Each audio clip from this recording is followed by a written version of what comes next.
जब बच्चा पैदा होता है तो ये बहुत खुशी का मौका है पूरी फैमिली के लिए, स्पेशली नए फादर और नई मदर के लिए। लेकिन ये एक स्ट्रेसफुल पीरियड भी हो सकता है अगर आपको पता नहीं है कि आप अपने बच्चे का कैसा ध्यान रखेंगे। तो आज की वीडियो में हम यही बात करेंगे कि कैसे आपको अपने नए न्यूबॉर्न बच्चे का ध्यान रखना है, कितना कमरे का टेम्परेचर रखना चाहिए, बच्चे की नींद के बारे में बात करेंगे, डायपर लगाना चाहिए, नहीं लगाना चाहिए, बच्चे यूरिन कब पास करते हैं, स्टूल कब पास करते हैं, कब आपको फ़िक्र करनी है, बच्चे की जो कॉर्ड है, जो अम्बिलिकल कॉर्ड होती है, उसके बारे में क्लीनिंग करनी चाहिए, नहीं करनी चाहिए, सोप, क्रीम के बारे में, बच्चे का वेट गेन कैसे होता है, कब होता है और कॉमन जो डेंजर साइन है, कब आपको फ़िक्र करनी है। इसी के बारे में आज की वीडियो में मैं बात करूँगा। मेरा नाम डॉक्टर ताहिर है, मैं एक सीनियर कंसल्टेंट पीडियाट्रिशियन हूँ, तो शुरू करते हैं। बच्चे के पैदा होने के बाद सबसे पहली जो हमें फ़िक्र है, वो है टेम्परेचर बच्चे का गिरना नहीं चाहिए, नॉर्मल टेम्परेचर रहना चाहिए। तो उसके लिए ये है कि सबसे अच्छी चीज़ जो आप कर सकते हो बच्चे के पैदा होने के आधे 1 घंटे के अंदर-अंदर, उसको मदर की स्किन के साथ कॉन्टैक्ट रखना है, बहुत ज़रूरी है। अब हमारे यहाँ उतना लोग कंफर्टेबल नहीं है, क्योंकि खासकर अब सिज़ेरियंस भी हो रहे हैं। लेकिन चाहे सिज़ेरियन हो, चाहे नॉर्मल हो, हमें कोशिश करनी है कि पहले घंटे के अंदर-अंदर कम से कम 1 घंटे तक बच्चे को स्किन कॉन्टैक्ट में रहना है। कैसे हम कर सकते हैं? अगर कोई ऐसा कपड़ा हो, जैसे नाइटी वगैरह आप पहन सकते हैं, जो आगे से खुल जाए और बच्चे को हम अपने ब्रेस्ट के पास या टमी के पास अगर हम रखेंगे, अगर वो बच्चा नज़दीक रहेगा, उससे 2 फ़ायदे हैं। एक तो ये है कि उसका टेम्परेचर मेंटेन रहेगा और उससे फीडिंग फीडिंग में हेल्प होगी और मदर और बेबी की बॉन्डिंग भी होगी। तो स्किन कॉन्टैक्ट तो सबसे ज़रूरी है टेम्परेचर मेंटेनेंस के लिए। उसके अलावा अ, खासकर ठंड का मौसम है आजकल, तो हमारे यहाँ तो बहुत ठंड है, तो हमें गरम बच्चे को रखना है।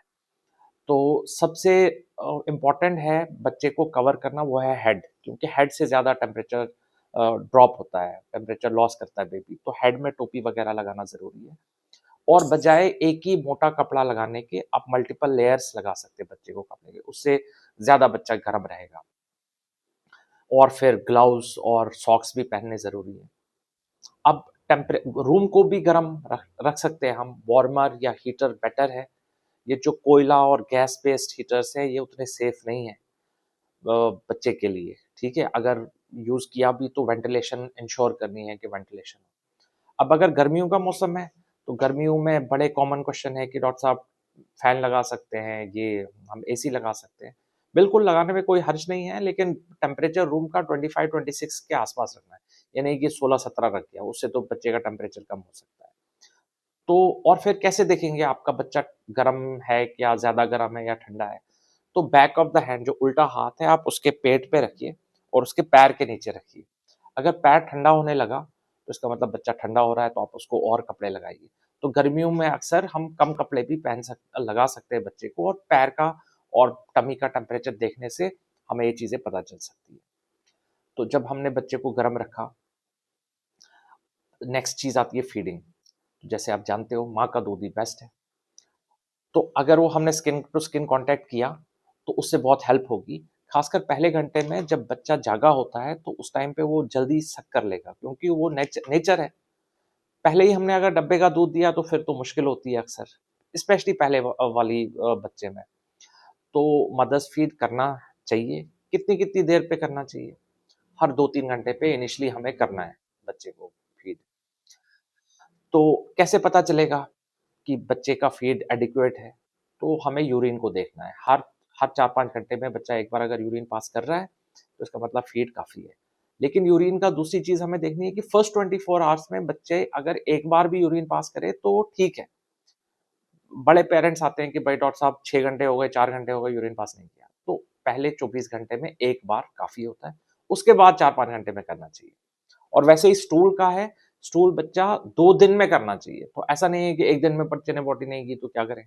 ऐसा नहीं है। तो 2 दिन में अगर 1 बार किएगा, उसके बाद फिर रेगुलर वो हैबिट बन जाती है बच्चे की। तो अब अगर माँ का दूध किसी कारणवश नहीं है, तो आप डब्बे का दूध दे सकते हैं, फ़ॉर्मूला मिल्क, जो भी फ़ॉर्मूला यूज़ कर रहे हैं, उसमें सबसे इम्पोर्टेंट है, एक तो साफ़ रखना है और मेजर करके। ये मेजर प्रॉब्लम होती है बड़े लोगों में, वो अंदाज़े से दूध और पाउडर और अंदाज़े से पानी डालते हैं। कैसे बनाना है, ये आपको अपने डॉक्टर से पूछना है और वैसे ही बनाना है।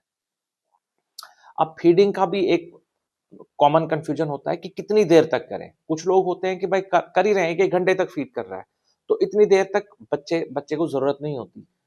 वो कम्फर्ट के लिए भी सक करता रहता है। 15-20 मिनट यूजुअली काफ़ी होते हैं। तो उससे कम 2-3 मिनट में बच्चे को इनिशियली जो दूध मिलता है, वो सिर्फ़ पानी और वो उसमें कुछ प्रोटीन चीज़ें होती हैं, लेकिन हंगर नहीं मिटता है। जैसे फोर मिल्क और हाइंड मिल्क के बारे में मैंने एक फीडिंग के बारे में जो वीडियो है उसमें बात की है। तो अगर हम बच्चे को 15-20 मिनट तक दूध देंगे तो उसको हाइंड मिल्क भी मिलेगा, तो फिर बच्चे की जो हंगर है वो मिटेगा, तो फिर वो 2-3 घंटे निकाल सकता है, वरना वो बहुत जल्दी-जल्दी दूध माँगेगा। तो हर 2-3 घंटे पे या ऑन डिमांड कुछ टाइम के बाद हम ऑन डिमांड फीडिंग भी कर सकते हैं। तो ये तो हो गया सोने के बारे में। फिर है डायपर। अब बड़े सारे लोग आते हैं, भाई डॉक्टर साहब हम तो अपने बच्चे को डायपर नहीं लगाते हैं, जैसे कि बहुत बड़ा कमाल कर दिया। भाई डायपर लगाने में कोई हर्ज नहीं है। आप उसको उससे हाइजीन मेंटेन करने में हेल्प होती है। बस ये है कि उसको रेगुलर क्लीन करना है।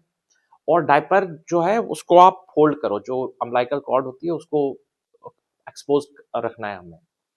और जब हम क्लीन करते हैं बेबी को, तो ज़रूरी है कि हम आगे से पीछे की तरफ क्लीन करें, पीछे से आगे की तरफ नहीं करें, क्योंकि पीछे से पॉटी का रास्ता होता है। तो पीछे से आगे की तरफ अगर हम क्लीन करेंगे तो उससे इन्फेक्शन हो सकता है, यूरिन में इन्फेक्शन हो सकता है। तो आगे से पीछे की तरफ यूज़ करें, और डायपर यूज़ करने में कोई हर्ज नहीं है।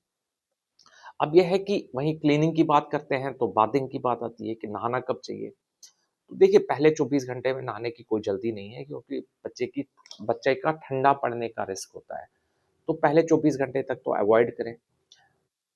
बल्कि जब तक बच्चे का अम्बिलिकल कॉर्ड गिर रहा है, तो कोई मजबूरी नहीं है कि रोज़-रोज़ बच्चे को नहाने की ज़रूरत नहीं है। आप 2-3 दिन के में 1 बार उसको पानी से ही वॉश कर सकते हो। पहले हफ्तों में सोप अवॉइड करना बेस्ट है, ठीक है?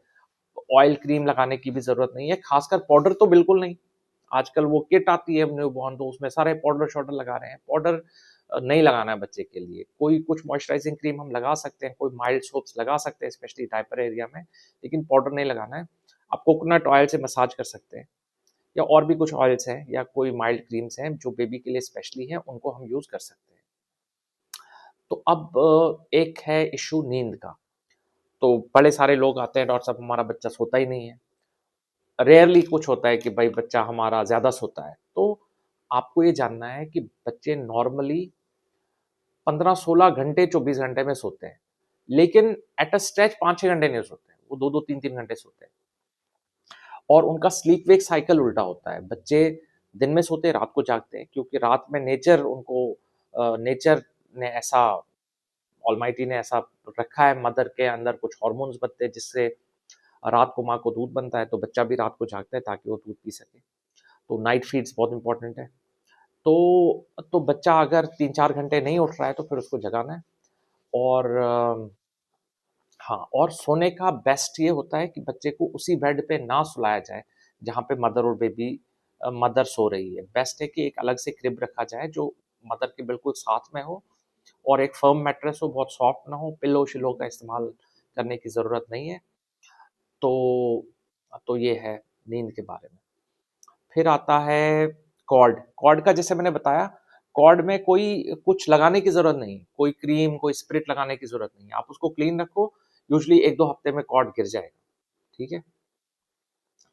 तो यही चीज़ें हैं। अब ये चीज़ें आप कर रहे हो, बच्चे का जब डिस्चार्ज हो जाएगा तो आपको ये देखना है कि बच्चे को जो है ना वो बर्थ वाली वैक्सीन जो है, यूजुअली हमारे यहाँ पे ओपीवी, हेपेटाइटिस बी और बीसीजी देते हैं, वो लगी होनी चाहिए।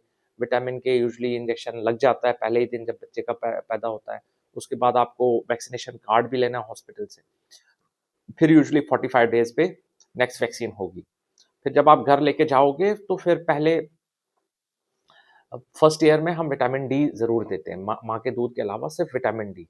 इसके अलावा और कुछ नहीं देना है, स्पेशली फर्स्ट 6 मंथ से एक्सक्लूसिव ब्रेस्ट फीडिंग देनी है। एक्सक्लूसिव ब्रेस्ट फीडिंग का मतलब है कोई घुट्टी, कोई शहद, कोई ग्राइप वाटर, कोई भी देसी चीज़ें, कोई लिवर 52 और पता नहीं क्या-क्या लोग देते रहते हैं। माँ के दूध के अलावा कुछ भी नहीं देना है बच्चे को। अगर आपको कुछ है कि भाई हमें ये देना चाहिए, तो आप पीडियाट्रिशियन से पूछिए। तो ये कुछ आयुर्वेदिक जो ऐसे ही ड्रॉप्स हैं, अवॉइड करना बेस्ट है। तो ये वीडियो था।